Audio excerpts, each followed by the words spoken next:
la rencontre, la synergie entre l'astrologie telle que je la propose et la théorie des topiques sensorielles, c'est ce qui va permettre justement à la prévision d'être plus concrète. Il ne s'agit pas de prévoir simplement il faut être, l'astrologie, telle que je la conçois, permet d'atteindre la question du social et pas seulement du politique. En phase équinoxiale, le social l'emporte sur le politique quelque part.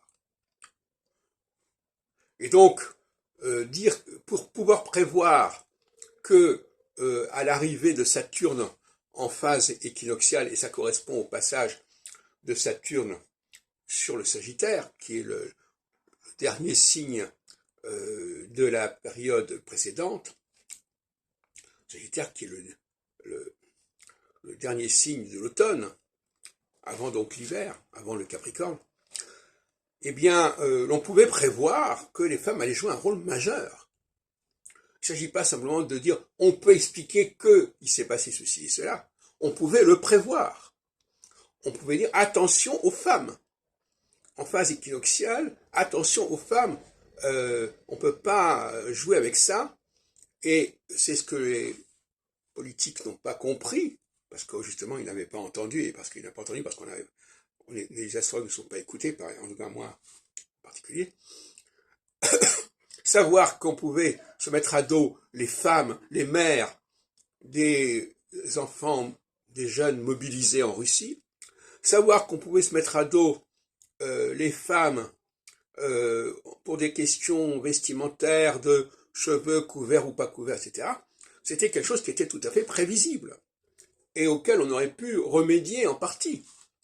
Et bien, pourquoi ça ne s'est pas produit? Parce qu'il n'y a pas la clé astrologique, je dirais même l'astrologie, la clé astrologie sensorielle, pour combiner les deux notions, bien que j'ai publié justement un ouvrage là-dessus chez Cosmopolitan en 1976.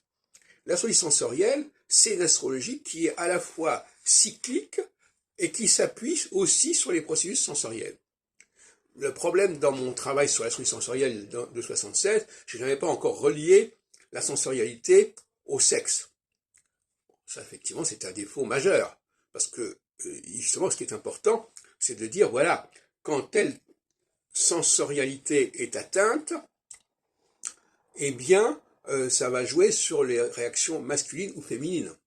Et là, actuellement, nous sommes dans une équinoxialité féminine, une équinoxialité féminine d'ailleurs, et qu'on voit ça, par ailleurs, on l'a vu, je l'ai dit l'autre jour, concernant la question des abus sexuels, des abus de harcèlement, aussi bien dans la France insoumise que chez les écologistes, etc., etc. Tout ça, ça fait partie du même problème. Et tout ça, c'est la même constellation astrosexuelle, astrosensorielle. Et inversement, bien entendu, quand on passe en phase solsticiale au bout de 7 ans, eh bien c'est une autre sensorialité qui va être touchée et qui va être sensible. C'est-à-dire la sensorialité non plus du sexe et des mères et des cheveux, mais une sensorialité masculine de la parole, de